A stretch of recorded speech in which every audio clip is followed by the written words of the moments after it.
kabar? Selamat pagi. Selamat pagi. Apa kabar nih? Gimana ceritanya? Materinya ada yang perlu dijelasin lagi nggak, Pak?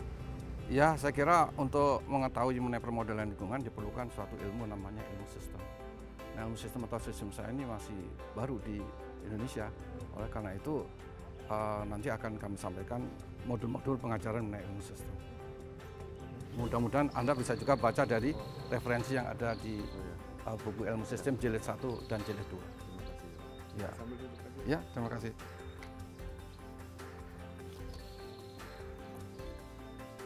Jadi ada yang perlu ditanyakan? Iya, kira-kira Bapak mau jelasin apa? Ya, sekarang ini saya mau menjelaskan mengenai modul pertama di dalam kaitannya dengan mata pelajaran permodalan lingkungan ini, di mana dalam seksi 1 disebut sebagai suatu lingkungan hidup sebagai sistem. Nah, untuk itu modul pertama ini saya ingin menjelaskan mengenai apa yang kita kenal dengan sistem manajemen lingkungan. Ini adalah sesuatu hal yang terkait dengan beberapa referensi yang mudah-mudahan dalam referensi tersebut kita bisa lebih mendalami. Mungkin boleh saya teruskan ini penjelasannya secara langsung ya. Jadi sistem manajemen lingkungan kalau kita anggap sebagai suatu konsep baru di era industri 4.0 ini, maka ada suatu keterkaitan antara 3 aspek yang saling berhubungan secara langsung, yaitu aspek ekonomi bisnis, aspek sosial budaya,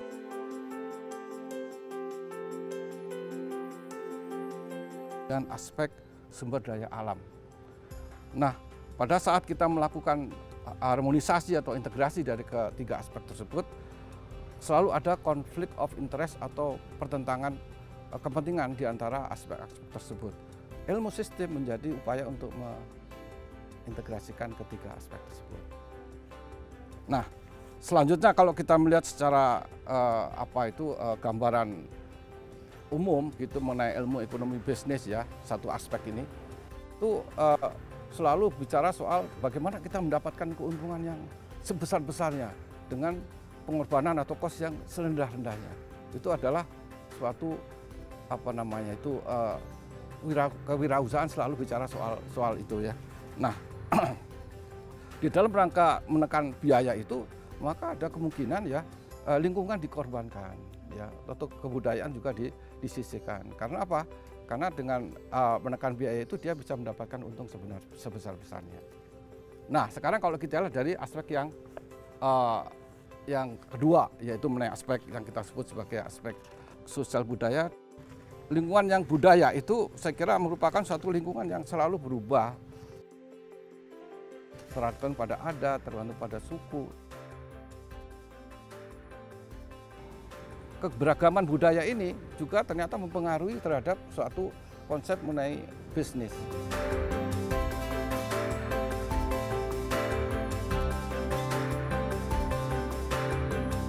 Nah, budaya inilah yang mempunyai suatu faktor yang menentukan juga pada saat kita melakukan kegiatan bisnis. Ini baru 2 aspek. Nah, aspek yang ketiga yang tidak kalah pentingnya adalah aspek sumber daya alam atau lingkungan. Apa itu? Yaitu kita lihat sendiri bahwasanya alam itu kan ada air, ada udara, biodiversitas dan sebagainya. Ada persoalan yang menyangkut lingkungan kehutanan. Pada saat kita melihat lingkungan kehutanan, itu seorang industri kayu, dia ambil saja itu sebanyak mungkin pohon-pohon itu supaya dia bisa jual. Terjadilah pengguluan hutan, ya, kemudian erosi, ya, kerusakan-kerusakan lingkungan. Nah, ketiga hal tersebut, yaitu bisnis, budaya, dan lingkungan, harus diharmonisasikan. Begitu. Jelas enggak itu bahasanya? Keperluan yang kenapa itu harus diintegrasikan sebagai suatu konsep bersama gitu.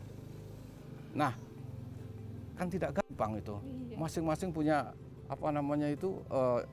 kepentingan yang punya alasan gitu. Nah, untuk mengharmonisasikan ketiga aspek tersebut muncullah ilmu namanya ilmu sistem.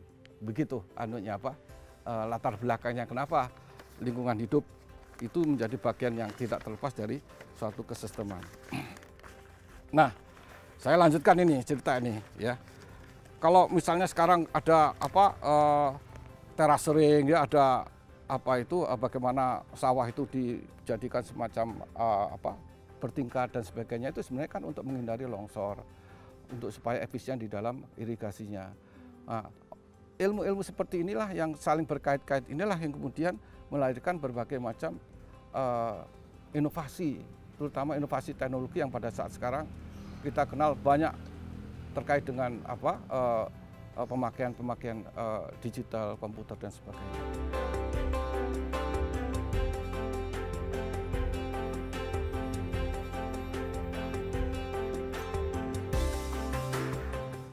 Ilmu sistem menjadi suatu peringkat atau perangkat untuk mendapatkan solusi dari harmonisasi ketiga aspek tersebut.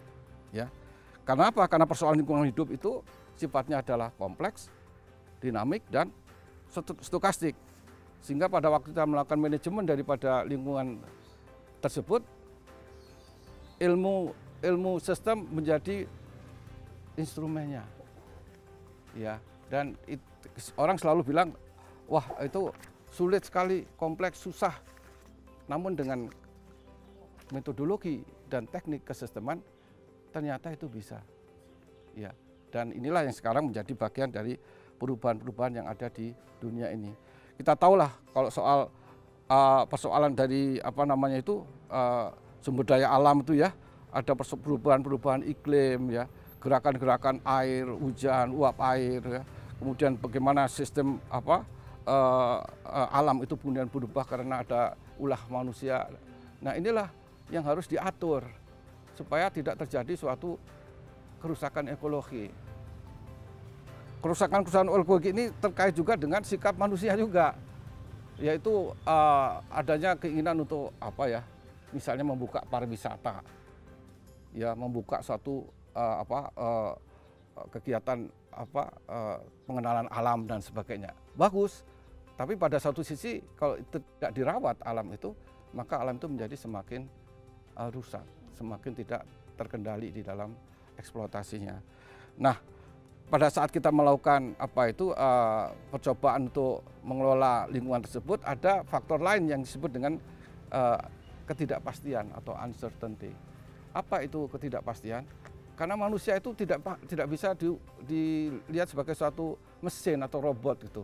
Mereka bisa bergerak dengan keinginannya masing-masing ya, seperti kalau melakukan suatu wisata alam itu kan mereka bergerak secara sesuai dengan kehendaknya masing-masing. Nah, ketidakpastian ini oleh ilmu sistem juga diambil sebagai suatu faktor yang harus dipertimbangkan. Oleh karena itu ilmu sistem juga mempunyai suatu suatu kegiatan yang terkait dengan ilmu perilaku atau behavior science. Nah, jadi kumpul semua itu berbagai macam ilmu ya, dari ilmu ekonomi, ilmu alam sampai kepada ilmu perilaku.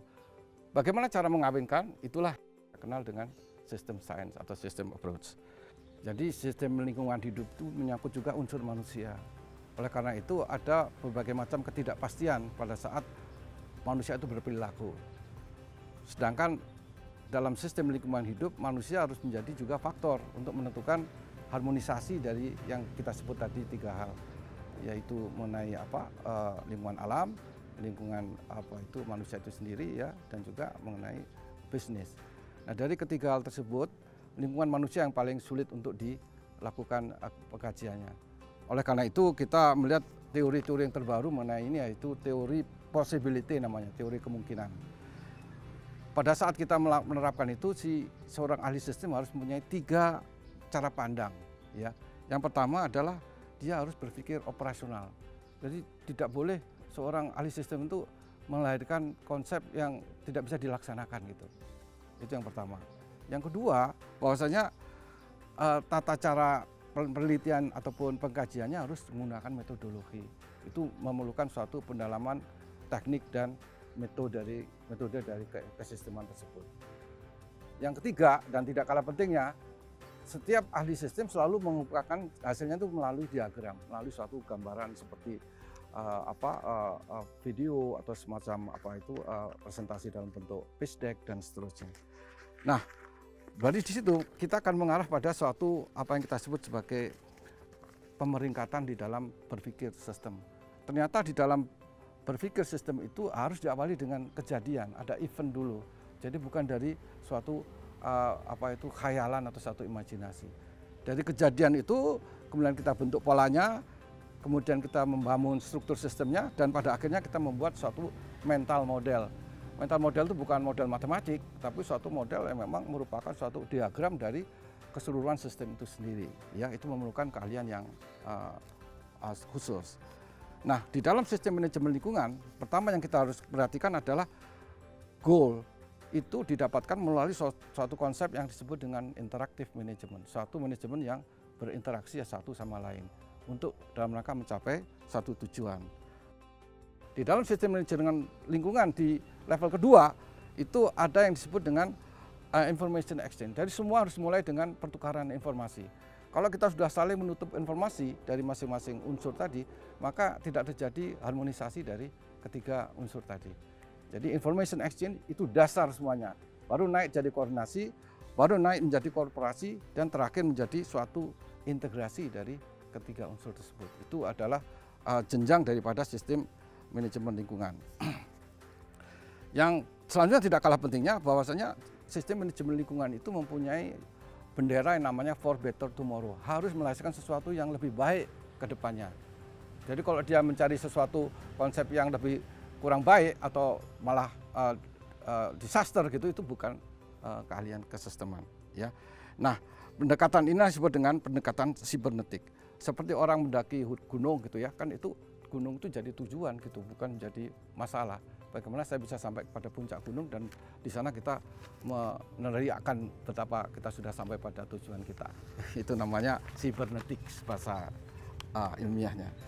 Nah, lanjutnya kita mencoba untuk memberikan suatu istilahnya itu kasus-kasus ya untuk mengenai faktor lingkungan hidup itu ya. Kalau Anda lihat di sini ya, kita akan gambarkan bahwasanya semua hasil daripada kesisteman itu mempunyai bentuk-bentuk yang diagramatik. Nah, bentuk-bentuk diagramatik ini yang pertama kita sebut sebagai keterkaitan antar faktor. Dalam lingkungan hidup itu ada 4 faktor ini, yaitu faktor paradigma, budaya, etika, dan kepercayaan. Kepercayaan itu masuk sebagai suatu bagian daripada rekayasa sistem. Sebab apapun kita lakukan itu harus didasarkan pada filsafat dari pelaku pelaksananya sendiri. Contohnya kalau Indonesia, ya kita punya filsafat Pancasila. Kita nggak mungkin kita menghasilkan sistem yang di luar daripada ideologi negara kita. Itu menjadi bagian daripada sistem lingkungan hidup. Ya. Kemudian kalau kita lihat dari segi sistem lingkungan alam, kita tahu bahwasanya misalnya ya laju pertumbuhan penduduk ini merupakan suatu faktor yang sangat penting dalam kaitannya untuk memelihara kelestarian lingkungan.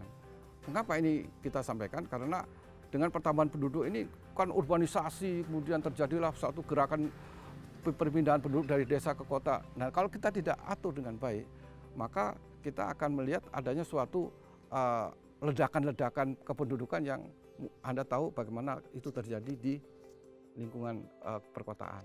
Ya. Kemudian sebagai suatu contoh lagi yaitu mengenai sistem pangan ya. Dalam sistem pangan ini atau food system ini persoalan-persoalan menyangkut ketersediaan pangan bagi semua penduduk yang berhak untuk mendapatkan pangan itu harus dilakukan suatu upaya bersama gitu, dari segi alamnya, dari segi manusianya, juga dari segi teknologinya. Inilah yang kita kenal sebagai suatu pendekatan sistem dalam lingkungan hidup, dalam lingkungan alam, dan dalam lingkungan bisnis.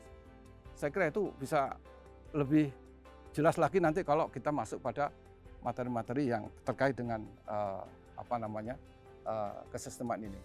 Sebagai suatu rangkuman ya buat kalian, kalau kita melihat ada 3 hal, yaitu kita harus berpikir sistem itu, system thinking. Yang nomor 2 ya, kita harus melihat bahwasanya persoalan-persoalan kita hadapi itu betul-betul memerlukan teknik dan metode sistem. Jadi yang kompleks, dinamik, dan stokastik tadi. Yang terakhir, kita selalu bicara keterkaitan antara satu elemen dengan elemen lain, satu faktor dengan faktor lain, sehingga kita bisa merangkai itu menjadi suatu kebijakan atau suatu hasil research. Saya kira itu kira-kira untuk selanjutnya mungkin nanti kita mendalami pada modul-modul terkait dengan itu, ya.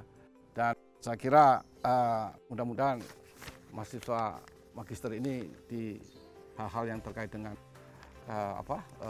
mata pelajaran pemodelan lingkungan bisa menjadi penerusan untuk ilmu sistem ini. Begitu ya. Terima kasih ya. Nanti kita ketemu ya. Aduh, senang sekali ya. Mudah-mudahan semuanya ada manfaatnya gitu ya. Makasih ya, Jangan Pak. lupa itu buku dibaca. Iya. Ya. Oke. Ayo.